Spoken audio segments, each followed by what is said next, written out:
I'm not a very representative carer because I come from a background of working in the field of dementia. My wife's a social worker, so we sort of know the system a bit better than many people do. So we are at an advantage.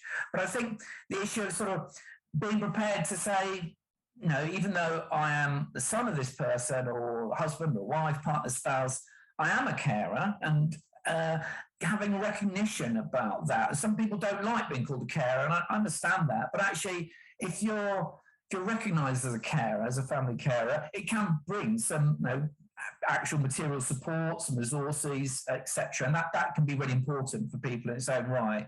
But I think it just is an acknowledgement of what you do and the role you play. And actually, I find it quite rewarding in some respects.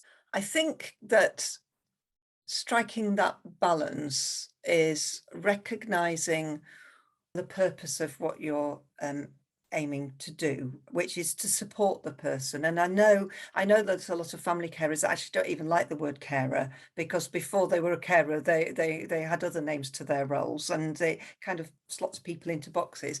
But when we are supporting somebody that we're very close to, then really that's what we're doing, is supporting, and rather than caring.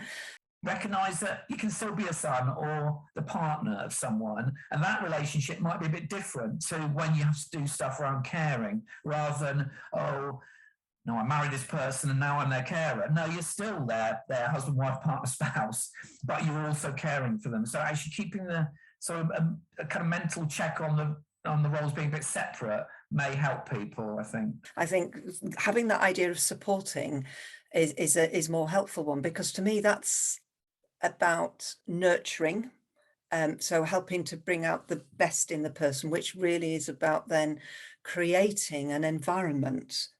So it's about, words like facilitating, being a facilitator, I suppose, is quite important. But really what I mean by that is creating an environment that person can blossom in. So that environment is the physical environment. So helping, understanding the individual person that they're supporting about what's getting in the way of doing things, and simplifying the physical environment, decluttering or whatever else it is.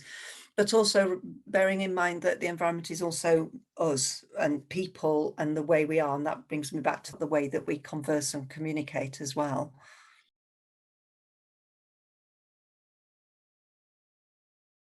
I've worked with admiral nurses a lot over the years, and their focus is very much on carers, isn't it? And I suppose, and you do kind of see that if carers have a terribly negative illness representation, and just makes such a difference to what people are able to do themselves or how they can cope. No, I'm in the really advantageous place of being able to have a conversation on the basis of a fair amount of knowledge around dementia with my parents. And that, I think, has made quite a big difference to them feeling quite reassured. Now, most family carers won't have that kind of knowledge, but I think if they can get a bit of knowledge about dementia, and it's positive, helpful information, and can then have a conversation with that person, I think that could make it a lot easier. I think one of the real difficulties is where people don't know their diagnosis or haven't had the opportunity to talk about their diagnosis, so there's no common language to discuss what's going on.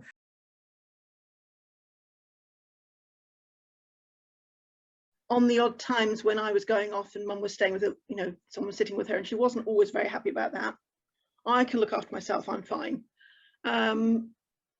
My guilt I could quickly get rid of by realising that the reason I'm doing it is so that I'm as fit as I can be. That if carers can't cope, and if carers can't support the person, then there is a very uphill struggle. I talk a lot about air hostesses. There's a reason why they tell you to put the mask on you first and the person you're supporting second, because you've got to stay fit so you can actually help them. Trying to help them and you go down, you both go down. You have to find ways to make both parties feel comfortable. It's a two-way process, dementia.